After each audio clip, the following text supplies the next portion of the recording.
Boa tarde a todos. Obrigado ao Sr. Professor José Ribeiro Ferreira, meu querido professor do curso de História, e que, pelas suas amáveis palavras, realmente este é um desafio, porque para mim foi também conhecer de novo a figura e a obra de Diogo de Macedo, que é muito, é multifacetada, não se resume a ser um escultor do modernismo português do século XX. Ele vai além disso, ele foi crítico de arte, foi museólogo, estando à frente nos seus últimos 15 anos de vida como diretor do Museu Nacional de Arte Contemporânea, mais conhecido hoje por Museu do Chiado, em Lisboa.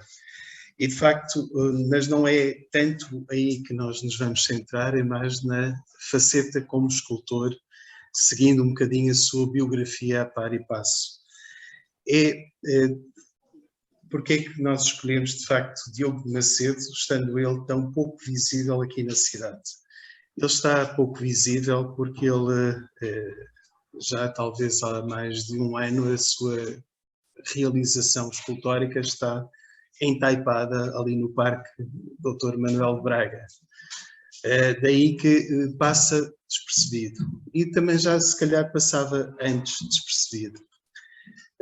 Por acidente, ou por acaso, ele aparece aqui, esta escultura de Diogo Macedo, porque ela foi feita para o Jardim da Estrela de Lisboa, para ser lá colocada, e foi colocada em 1929. Por razões que mais à frente iremos ver, ele acaba por, em 1958, ser reinaugurado e transferido aqui para Coimbra. Coimbra que, para, de facto, esta personalidade da poesia portuguesa e da literatura, que é Antero de Cantal, teria que ter um lugar aqui na cidade. E foi pela mão de Diogo Macedo, e com a tal transferência, um bocadinho como aconteceu com a transferência da Universidade de Lisboa para cá, também a escultura de Antero de Cantal acaba por vir para cá e está, embora de costas voltadas para o Rio Mondego, repousando no nosso belo parque da cidade. Diogo Macedo é uma figura extremamente interessante, que passou um bocadinho ao lado de uma grande carreira, apesar de ser reconhecido um enorme talento. Ele, juntamente com dois outros grandes escultores de Gaia, Vila Nova de Gaia, são aquilo que se pode dizer o tridente entre o século XIX e o século XX da escultura do norte de Portugal mais importantes. Estou a falar de António Soares dos Reis, António Teixeira Lopes e Diogo de Macedo. Curiosamente, António Teixeira Lopes e Diogo Macedo dividem o espaço hoje da própria Casa Museu de Teixeira Lopes, onde a Galeria Diogo Macedo está precisamente incluída nessa Casa Museu de Vila Nova de Gaia. E está por uma decisão da segunda esposa do Diogo Macedo, Eva Arruda de Macedo, que legou a maior parte da produção do escultor Diogo Macedo à Vila Nova de Gaia, que era, de facto, o berço de onde ele surgiu. E como é que Diogo Macedo começa a apaixonar-se pela pintura? Desculpem, a escultura. Eu digo escultor, mas ele é mais lato sensu do que isso. É um artista completo. Como disse, não só do ponto de vista da crítica da arte, como disse também como museólogo, mas também como pintor e desenhador, ele também foi, embora a sua grande missão e talento o plasmou na escultura. Ora, ele dá-nos uma indicação numa biografia que faz anos mais tarde, como é que se interessou pela escultura. Ele interessou-se porque a mãe tinha um grande álbum de figuras e desenhos e esculturas fotografias do Soares dos Reis em casa. Mas ele era pequeno e tinha, a mãe deixava-o consultar, desde que não molhasse o dedo na língua para mudar as páginas. Isso era certo e sabido que não podia fazer. Mas, pelos vistos, Diogo Macedo não o fez, de facto, mas andava sistematicamente a ver aquele álbum que tanto admiração lhe causava.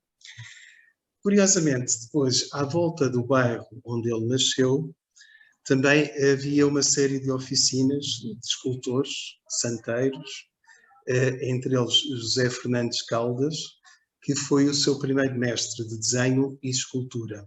Ele assim o diz também na biografia que anos mais tarde publicou. José Fernandes Caldas é, de facto, um escultor mais, digamos, mais apagado do universo dos escultores de Gaia, mas que também acaba por o motivar a ir para, muito cedo, o que foi um erro, diz ele, para a Academia de Belas Artes do Porto, a Escola de Belas Artes do Porto. Com 11 anos ele não se adaptou e nesse mesmo ano acabou por sair. Ele, como ainda não nos tinha dito, embora esteja aqui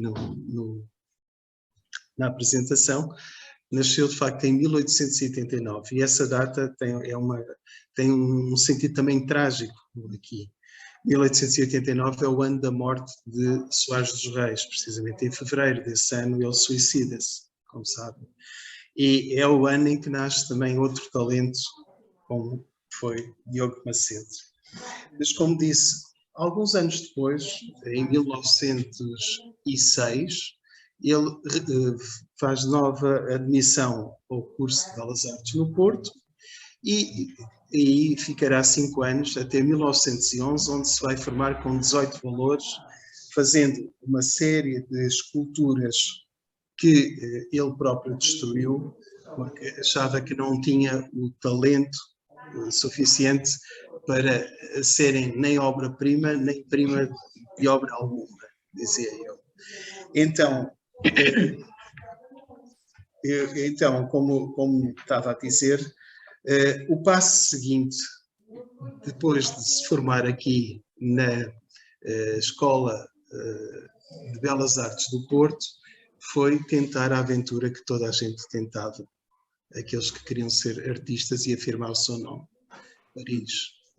Ir para Paris, se não para as Belas Artes, pelo menos tentar uma das academias privadas, que haviam bastantes na cidade, para os estrangeiros que ali chegavam.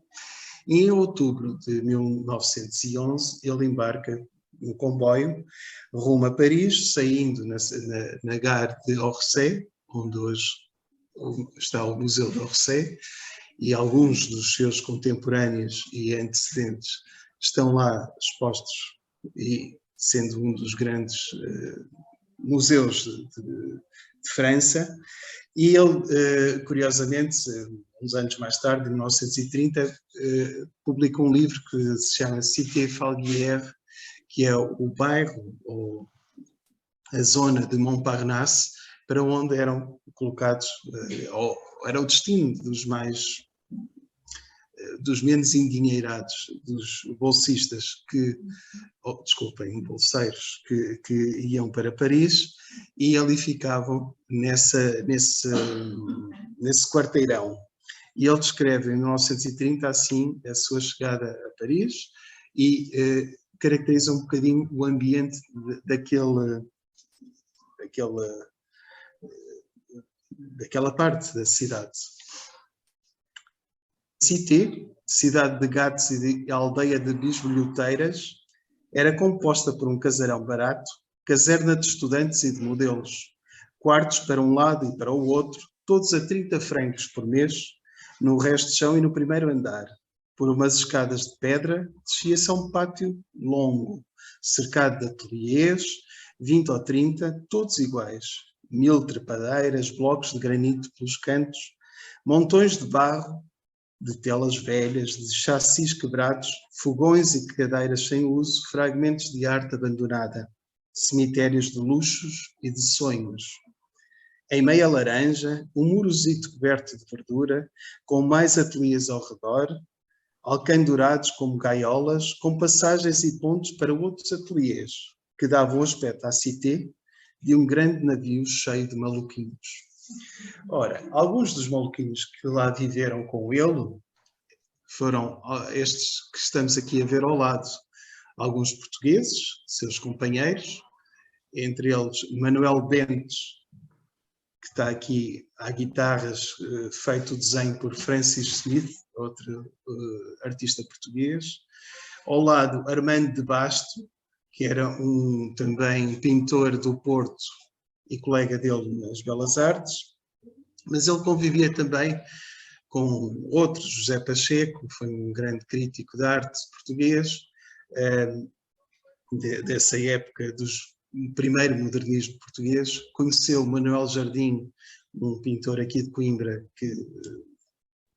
da minha particular devoção, mas também alguns estrangeiros que eram seus vizinhos.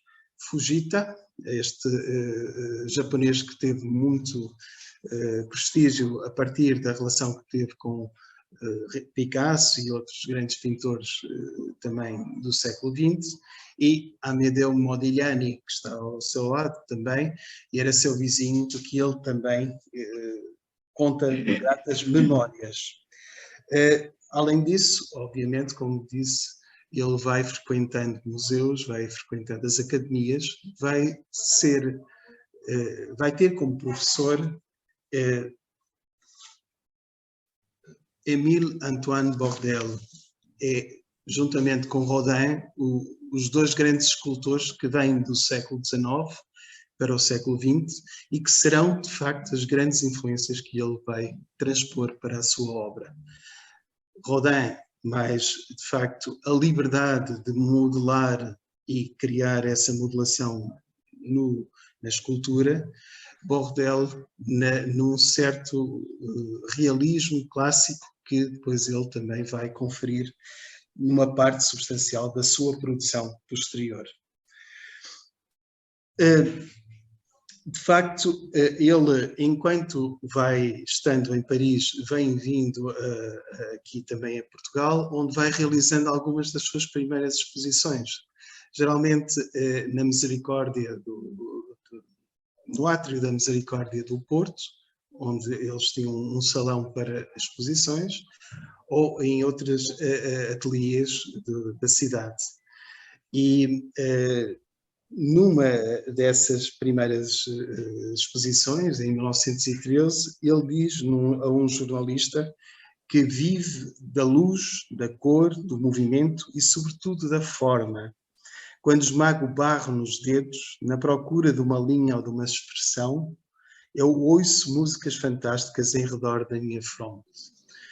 Ele é um simbolista, ele é, mais tarde, um modernista, mas faz a ligação entre o século XIX e o século XX.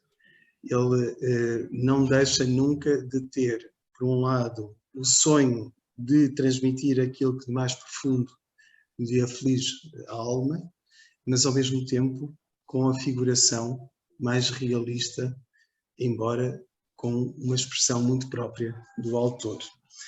Vejamos aqui duas dessas produções, por exemplo, que estiveram presentes nessa primeira exposição. Este esboceto, que é um projeto que ele não tirou do barro ou do gesso, com o nome de Imigrantes. Tem uma figuração triangular, esta família, uma família que está, de facto, num estado de abandono face à incerteza do futuro que a espera. Nunca a passou a bronze, nem a pedra, ele fez só esse esboceto inicial. Fez este também, que depois fez uma coloração para o tornar mais resistente e mais, tecnicamente, mais plástico. O busto de Pierrot, que mais tarde ele vai falar em 1918 como das suas obras mais expressivas que conseguiu até aquele momento. Esta imagem eu conseguia na internet, estava à venda, está em leilão, devia ser de um colecionador privado. Mas essa expressividade da figura de Pierrot, imaginada por Diogo Macedo, mostra aquela incerteza da figura do palhaço triste que caracteriza esta figura tratada. Nessa mesma exposição de 1913, ele abre com uma frase de Eugène Carrière para as pessoas perceberem de onde lhe vem a liberdade de criar.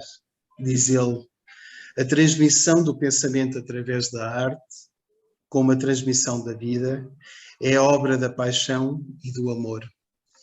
E é isso que ele sente cada vez que trabalha o barro, o gesso, para depois passar à pedra ou ao bronze fundido.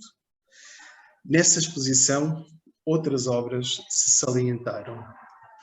Esta chamada Alma Doente, que é uma peça de uma expressividade também enorme, como outra bastante mais característica historicamente da figura do busto de Beethoven, ou o rosto de Beethoven, com esta expressividade enorme de um criador da música, onde ele, além do rosto, aquilo que ele mais favorece é a posição das mãos como prolongamento do pensamento desses criadores.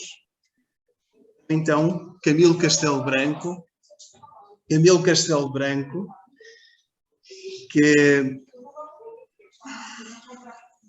que realmente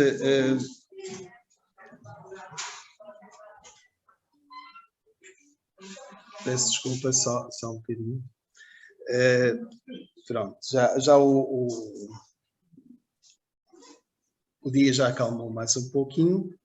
E Camilo Castelo Branco, como eu estava a dizer, outra das figuras que ele, em 1913, 14, vai trabalhar e está em exposição nesta primeira exposição no Porto.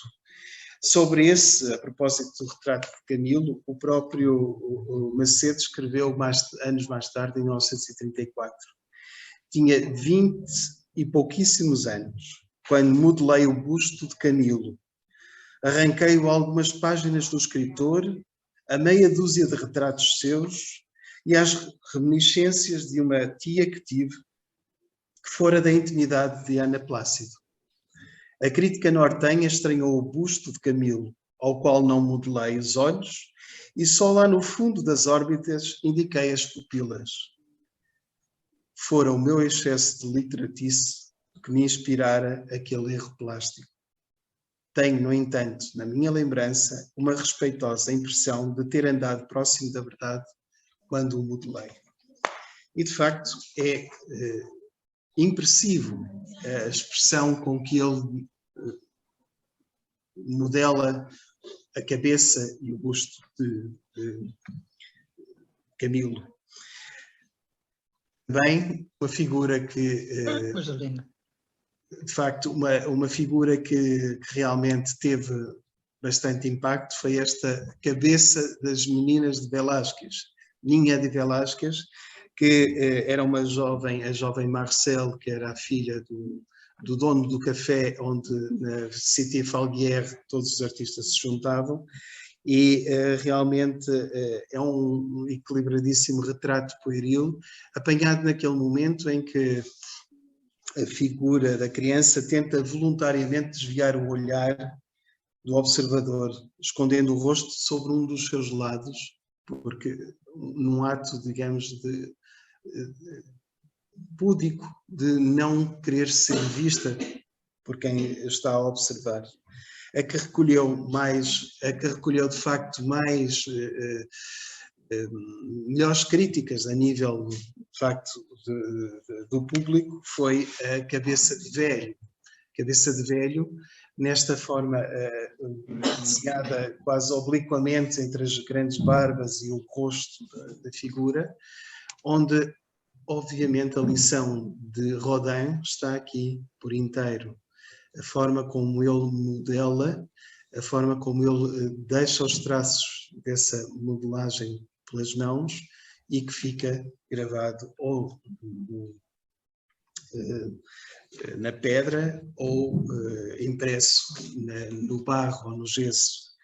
E, de facto, é um equilíbrio perfeito esta figura da cabeça de velho. De regresso, no final de 1913, a Paris, ele já não vai para a Cité Falguière, como a tal barco de maluquinhos que ele chamava. Ele aí já consegue um ateliê e um quarto numa zona mais próxima do Jardim do Luxemburgo, e isto dura pouco, porque em setembro de 1914 rebenta, um pouquinho antes, um mês antes, rebenta a Primeira Grande Guerra, e ele lembra-se dizendo assim: a guerra, recordo a hora do seu rebentar, ainda com um arrepio que me ensombra o pensamento. A guerra. Começaram as correrias aos bancos e às mercearias. Os estrangeiros prepararam as malas. O pânico provocava o êxodo. Fugia-se de Paris como dos lobos. E, de facto, devia ser o pânico com a aproximação rápida do exército alemão. Ficou a menos de 100 km de Paris, ainda nos primeiros meses de guerra. E então, nesse regresso ao Porto, entre 1914 e 1916, ele vai continuando a produzir, sobretudo, retratos, que era o que ele mais gostava de fazer. Estes bustos ou cabeças que ele tanto admirava e tanta força punha na sua concretização. Vai, ao mesmo tempo, tentando concorrer a concursos públicos, nomeadamente fica em terceiro lugar para fazer um conjunto escultórico de homenagem a Camões, mas ficou em terceiro lugar, e depois, mais tarde, vai conseguir fazer a primeira encomenda oficial que ele tem, que são os 3 dos 4 grandes altos relevos da fachada do Teatro Nacional de São João. Vemos aqui, peço desculpa a tarja ali que não está a ajudar, é a figura do ódio, são 3 alegorias, a quarta, a primeira, a bondade, é feita por outro escultor, as outras 3, que é a dor, o amor e a raiva, ou o ódio, são feitas por ele, e em 1915 ele produz estes altos relevos, do qual vemos o pormenor do ódio, com aquela expressividade tão carregada na forma de construir a figura.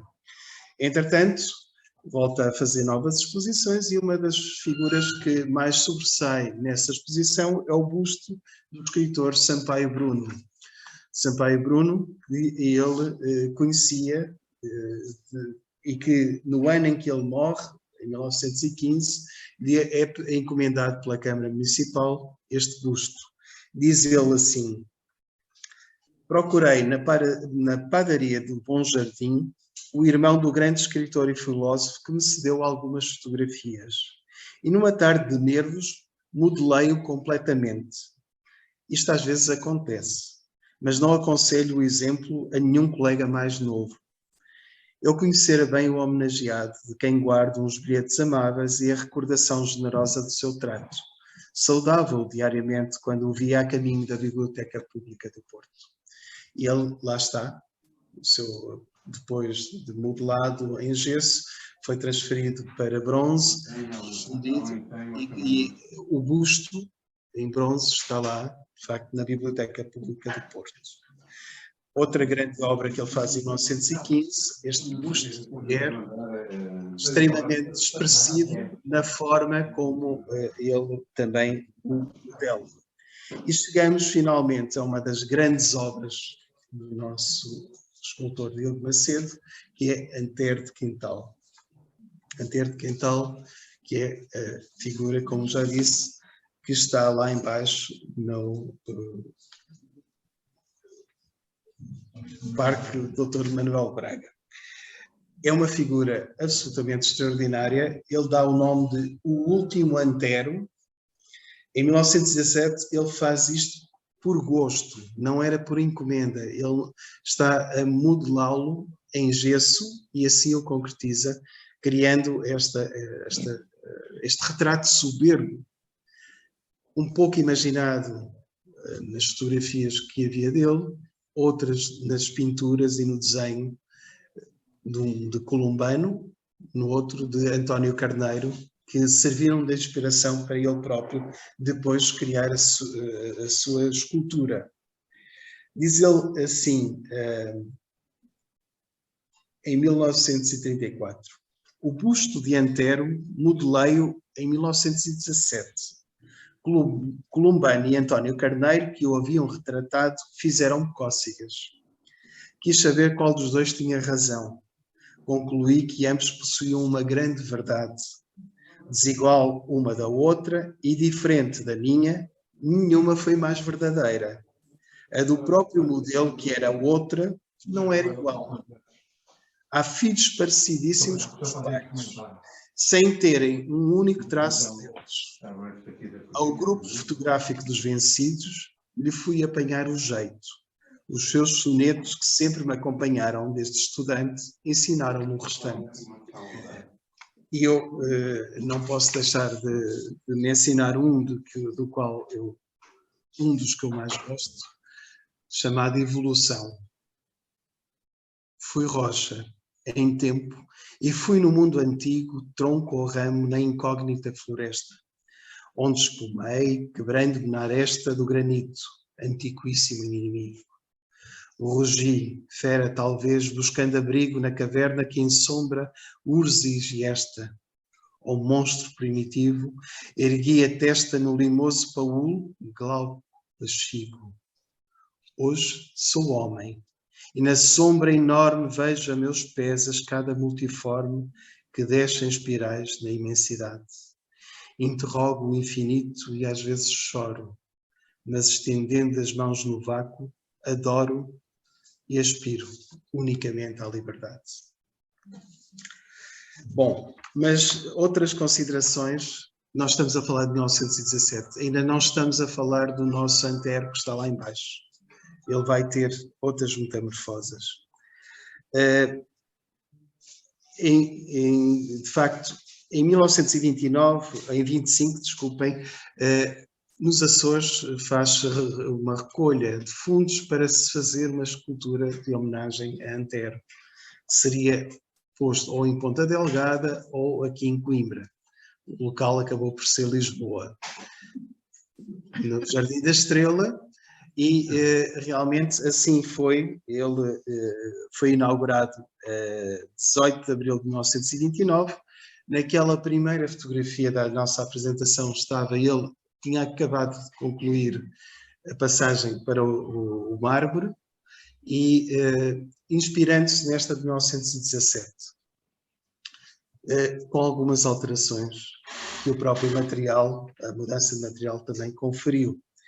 No entanto, Julião Quintinha, um seu amigo e jornalista que foi à inauguração, escreveu depois no Atualidades o seguinte: foi nessa dúvida amarga, nesse sonho dolorido, nessa melancolia que o marcou, que o escultor Diogo Macedo se inspirou para modelar a máscara de mármore do poeta.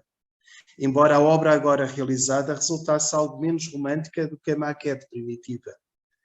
Mas Diogo de Macedo, escultor de temperamento literário, que já denunciara a sua garra romântica, por sinal de um belo romantismo, no admirável busto de Camilo, hoje no Museu de São Miguel de Seite, prosseguiu adotando com o busto de Antero a mesma maneira romântica. Diogo de Macedo é o mais intelectual dos nossos escultores, com um nome feito entre os artistas da moderna geração e com obras premiadas no Salão de Paris. Autor do pedestal, o arquiteto Jorge Segurado, é outro artista de reconhecidos merecimentos. Não estamos a ver, já o vamos ver mais à frente, é o que está lá em baixo. E é, de facto, uma obra de arte déco muito, muito interessante. Bom, são muitas outras considerações que são feitas à volta deste busto. Eu vou mostrar uma fotografia que não é minha, infelizmente. Gostaria de fotografar com esta qualidade. É de Pedro Medeiros, um fotógrafo aqui de Coimbra, que fotografou, agora sim, o busto que está lá embaixo no Parque da Cidade. Um busto, diz José Agostinho, em 1929. A primeira impressão é esta, uma alma. Depois, há a noção de que essa alma, refletida numa fisionomia entre ascética e rebelde, vibrou tanto de sentimento que lhe deram soberanias excessivas do pensamento. Uma alma. E assim o busto de Antero é mais iluminador em alto relevo do que escultura, mais esboço genial sobre um tema singular e estonteante do que um retrato, simplesmente. Arão de Lacerda, outro grande crítico e historiador de arte, ainda referente ao último Antero, e não já a esta versão, dizia ele: o seu último Antero emerge de sombras quase espectral. É esta talvez a maior escultura de Diogo, condenada a desaparecer, a esboroar-se pela fácil consulção do barro, sendo urgente cinzelá-la num bloco de Carrara, onde ganhariam em alvura e em translucidez. Ouvi dizer a muitos que este busto não era exato. Estava longe de ser o verdadeiro Antero, memorado pelos retratos. Mas Diogo, segundo penso, não quis dar o poeta verdadeiramente existente, mas sim o seu vulto transfigurado pela grandeza dos sonetos, afastado da materialidade para nos aparecer quase como uma visão, heroicizado, imanente, vago no sonho e na distância do mundo que vivemos. Diogo olhou Antero na sua realidade mais profunda, invocando o poeta que encontra a imperfeição em tudo quanto existe. O cavaleiro, a quem se abriram as portas de ouro do Palácio da Ventura, para apenas lá encontrar o silêncio e a escuridão. O caminhante que teve por guias derradeiros a dor, o tédio e o desengano, e que ouviu no termo da viagem o verbo gelado da morte. Bom, diz-nos ele também mais tarde que quando foi escolhido o local no Jardim da Estrela, ele colocou de maneira a ter uma sombra de uma árvore. Numa remodelação do jardim cortaram essa árvore e ele ficou exposto ao sol. E diz assim, ele em 34, quando escolhi o lugar para o erguer, andei à procura de uma árvore para o contemplar com a sua sombra. Há pouco, por causa de um enigmático bicho, derrubaram a árvore e assim destruíram o monumento. Quando o vejo agora isolado, sinto a tristeza de verificar que até na pedra aquele poeta nasceu para ser um abandonado. E ele realmente é apiado em 40, fazem outra escultura com muito menos dignidade que é que lá está agora no Jardim da Estrela, arrumam-no a um canto e alguém se lembra mais tarde que ele, com a ligação que tinha a Coimbra, talvez fosse bom realmente ele voltar à luz do dia, e foi oferecido à Câmara Municipal de Coimbra em 1958, e então, em 1958, é inaugurado com a presença do Diogo Macedo esta escultura que está lá agora a repousar, com aquele plinto belíssimo de Jorge Segurado, o arquiteto Jorge Segurado, dando uma outra dimensão àquele retrato único de Antero. Ele prosseguia agora na Figueira da Foz, onde a sua vida vai ter uma mudança muito brusca. Ou seja, ele vai conhecer a filha Ana Sotomayor, a filha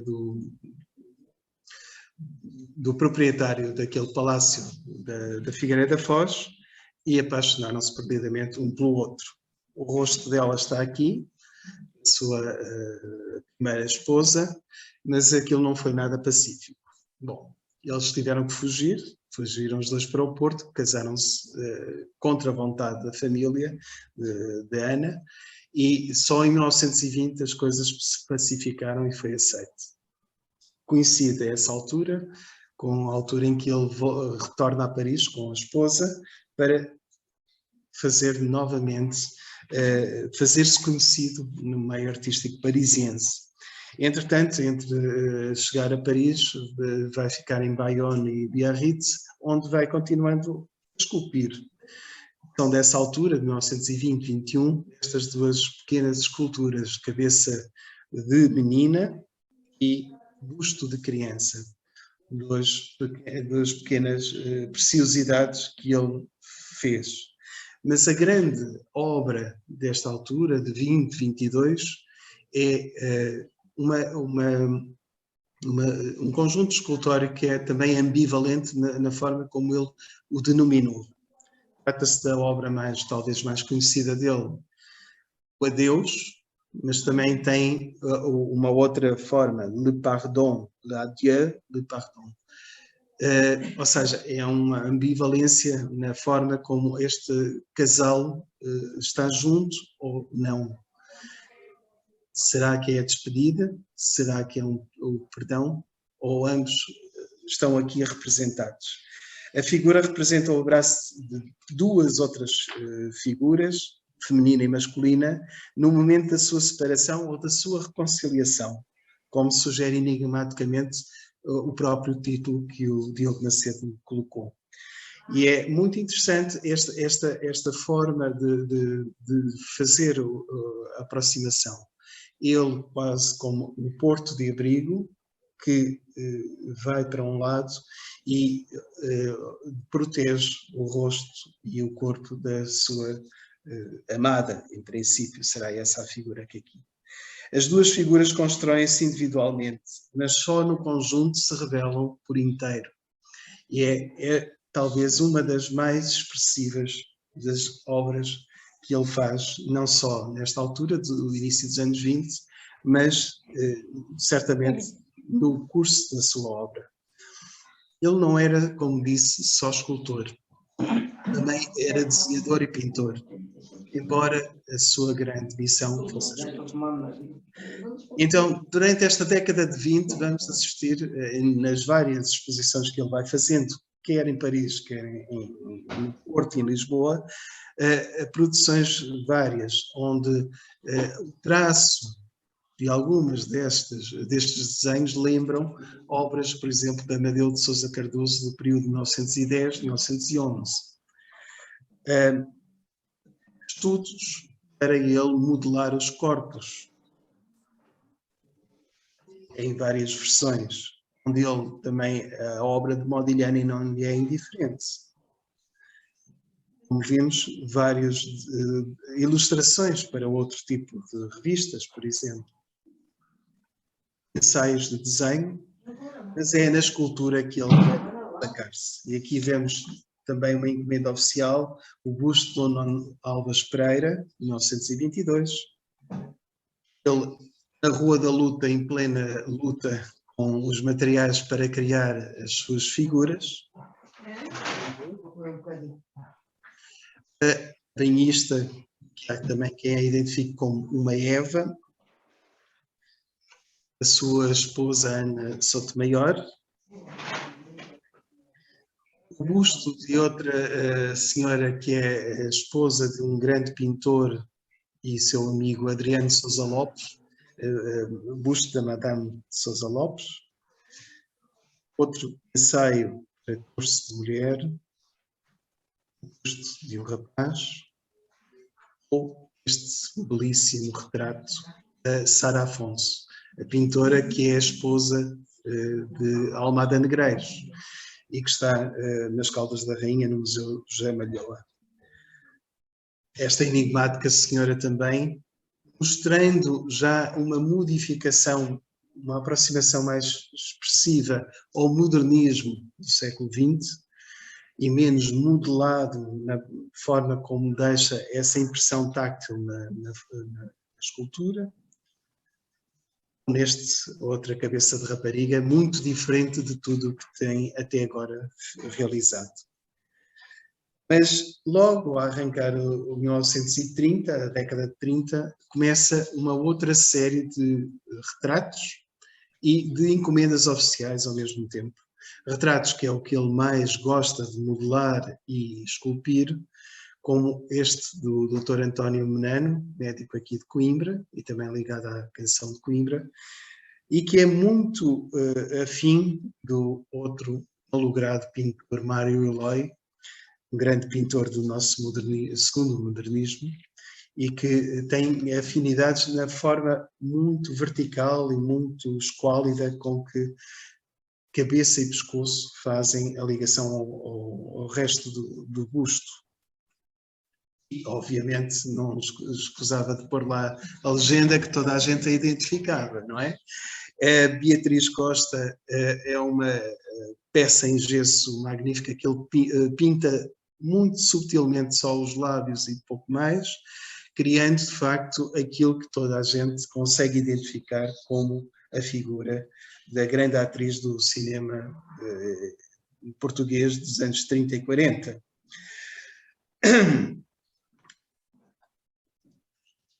Das encomendas públicas, uma das mais bonitas, mas diferente, muito diferente de Antero de Quental. Em Antero de Quental vemos a liberdade que ele tem de modelar e depois passar à pedra daquela forma. Esta é uma encomenda mais oficial e a Flor Bela Espanca, pouco depois da sua morte, é homenageada por o município de Évora, onde está hoje lá, outra vez com o plinto de Jorge Segurado, o arquiteto Jorge Segurado, à maneira um pouco de Antero, e ali está um pouco abandonada naquele jardim, a partir das fotografias que eram divulgadas da artista, da poetisa. Mas este período começa também algumas obras oficiais. Estas foram feitas, é Afonso de Albuquerque, inicialmente é feito para estar num pavilhão português sob a exposição colonial internacional de Vincennes, em França, e que ele faz esta escultura portentosa e oficial, digamos, de Afonso de Albuquerque, onde pega numa das mãos a fortaleza de Ormuz, na outra sua espada de comando e vestido também como vice-rei da Índia. Hoje, depois de passada à pedra, está a morar nos jardins do Palácio de Cristal, no Porto. Para esse pavilhão, ele fez também estes dois baixos relevos, Fernão Magalhães e Bartolomeu Dias, mas não foram aprovados e ele acabou por os destruir, enquanto aqui estava a modelar no barro. Durante os anos 30, de facto, ele vai tentando perceber qual o caminho que quer traçar. Aqui está ao pé de um busto de Berta Mendes, ele era muito amigo deste casal, de Manuel Mendes e Berta Mendes, e Manuel Mendes acaba mais tarde fazer o elogio fúnebre quando ele morre em 59. Aqui com o Jorge Barradas, outro grande escultor português, aqui os dois em parceria, provavelmente, não sei identificar, porque não consegui arranjar elementos, esta figura ligada à indústria, certamente, porque tem a roda dentada e o compasso, para onde foi, nem em que altura exatamente. É de 32, mas não sabemos depois quando é que foi colocada em algum ateneu ou alguma representação da indústria portuguesa. Mas ele, em 33, volta a fazer outra encomenda oficial, a parte do topo do monumento de homenagem a António José de Almeida, com a figura da Revolução. E ele, inspirado naquilo que tinha visto em Paris, volta a colocar esta figura portentosa da Revolução, que ainda tem a bandeira enrolada, para lançar, digamos, o grito de revolta que vai mudar o mundo. Em 34 faz outra encomenda oficial para a Vila de Frades, perto da Vidigueira, para homenagear a figura de Fialho de Almeida, um pouco dentro da tradição daquilo que já vimos, mas mais, digamos assim, clássico na forma de fazer. quando ele realmente volta a ser livre na forma de apreciar historicamente uma figura da história portuguesa, é nesta representação do Infante Dom Henrique. O Infante Dom Henrique, ao contrário daquela figura que se identifica como quase um herói da nossa gesta de navegadores, embora ele não sendo um navegador, foi o que lançou a Escola de Sagres, ele parece que está no promontório de Sagres, velho, esmaecido, vencido da vida, um pouco como o Antero, perdido no horizonte que não consegue mais ver para onde vai.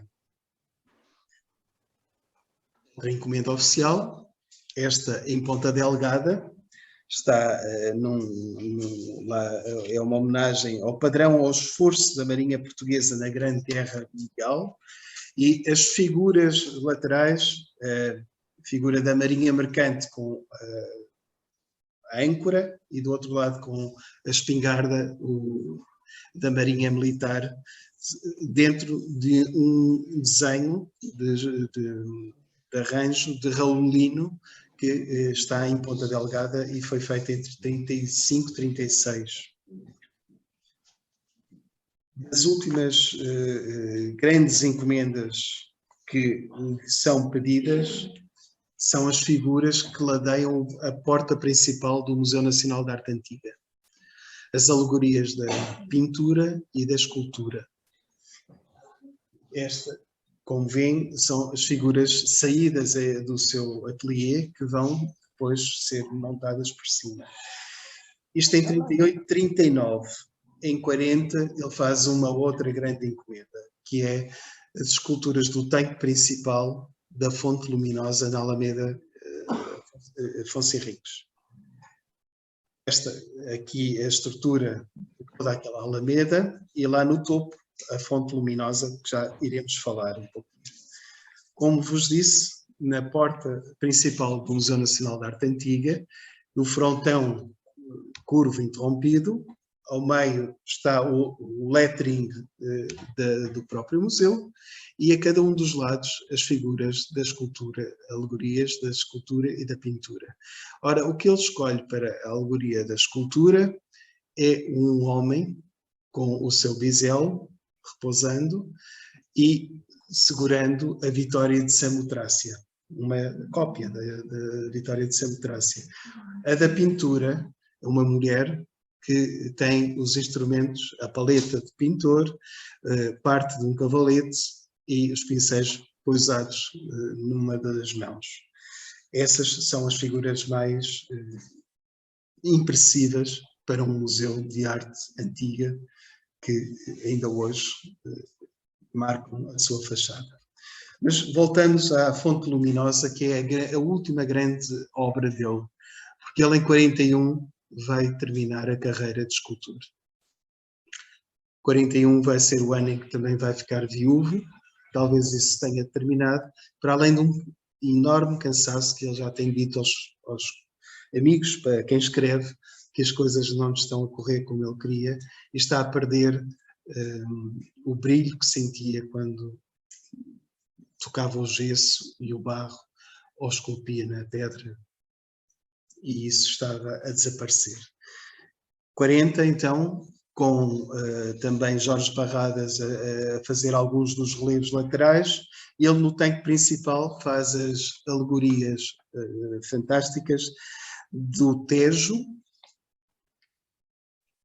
esta figura a cavalo como se fosse indomável, e as 4 tágides do Tejo lateralmente, fazendo este conjunto do tanque principal. 2 delas podemos ver, e é no fundo a lição de Antoine Bourdelle, um dos mestres com quem ele aprendeu em Paris, que aqui acaba por ser replicado nesta belíssima fonte luminosa da Alameda Afonso Henriques de Lisboa. É de facto a última obra, ele continua aqui desenhando para amigos, neste caso este senhor que eu não consegui identificar, Joaquim de Oliveira, um retrato que ele faz e que lhe envia com uma dedicatória. Mas ele está cansado. Cansado de lutar contra os materiais, cansado de facto, com uma certa incompreensão. Ele não era bem quisto dentro do Estado Novo. Era muito amigo de Francisco Franco, era muito amigo de outras figuras do Estado Novo, mas não era bem visto pelo poder. E então ele desiste um pouco disso, agravado de facto pela morte da sua primeira esposa, Ana Sotomayor. E ele diz mesmo, a certa altura, eu estou a tentar aqui descobrir onde é que está esse... Ele diz que renunciei voluntariamente por motivos de ordem íntima a todos os sonhos e esforços de ser escultor. E dá por terminado, digamos, a sua carreira de escultor. Em 1944 é convidado a tomar conta da direção do Museu Nacional, futuro Museu Nacional de Arte Contemporânea, o Museu do Chiado, que tinha sido sempre dirigido por artistas, mas pintores. Carlos Ramos foi o primeiro, Columbano o segundo, Adriano Sousa Lopes o terceiro, e finalmente um escultor toma conta do museu e fica à frente do museu. Não pode fazer grande coisa devido às condições políticas da altura, mas vai sempre que pode comprando esculturas e pinturas aos novos pintores e escultores modernistas portugueses, enriquecendo dessa maneira o espólio do próprio museu. Vai ter sempre uma carreira como crítico e historiador de arte muito importante, é extremamente importante, sobretudo a nível da escultura portuguesa. Ele fala sobre Odar, a nossa peça magnífica da Última Ceia, ele faz a primeira biografia de Soares dos Reis, enfim, de uma série de outros grandes que lhe antecederam na arte da escultura. Aqui o vemos na década de 50, início da década de 50, numa visita de escola de um liceu feminino de Lisboa, a falar sobre arte numa das salas do Museu de Arte Contemporânea. Mas damos voz outra vez aqui num discurso oficial, ele foi fotografado nos anos 50, e ele diz resumidamente o que foi a sua vida. Dividindo a minha vida em 3 períodos, direi que a de estudos na escultura a comecei em 1904 até 1919, quando casei pela primeira vez.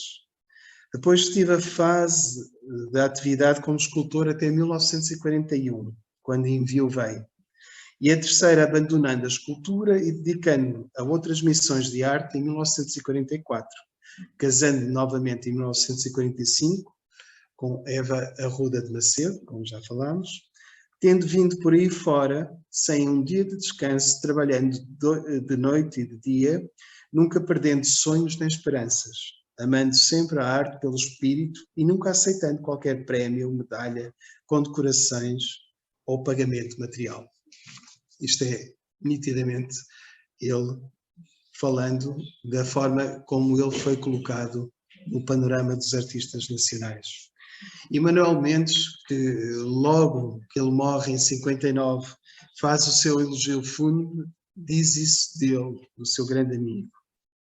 Algumas das estátuas, os bustos, como muitos dos desenhos, dir-nos-ão do seu subtil poder de observação, da compreensiva energia do artista.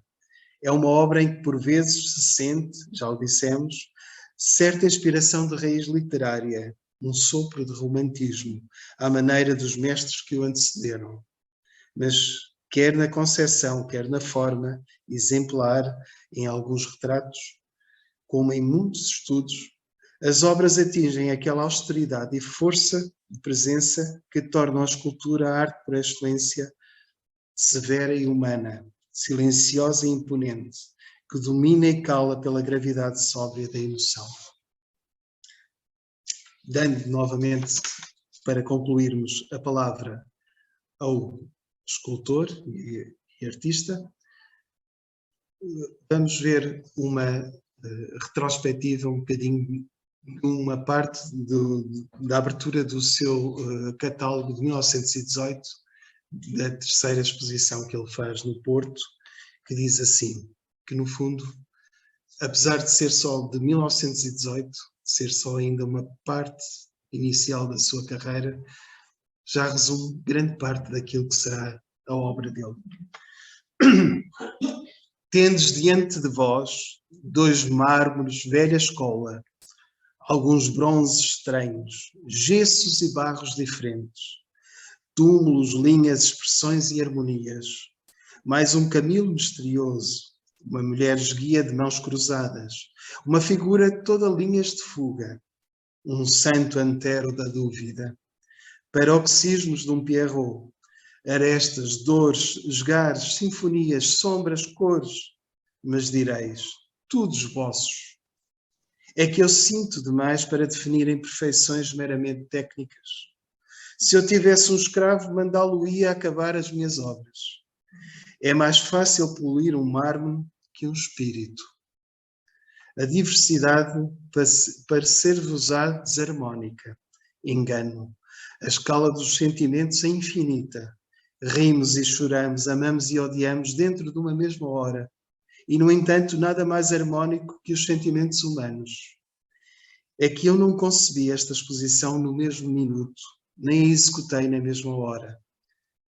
Muda-se a luz, mudam-se as sombras. Aí tendes cores de esquecimento e formas de vida. O resto são notas de uma música que eu ouvi aos bocados. No meu ateliê não tenho teorias nem gramática. Tenho barro e alma. Obrigado.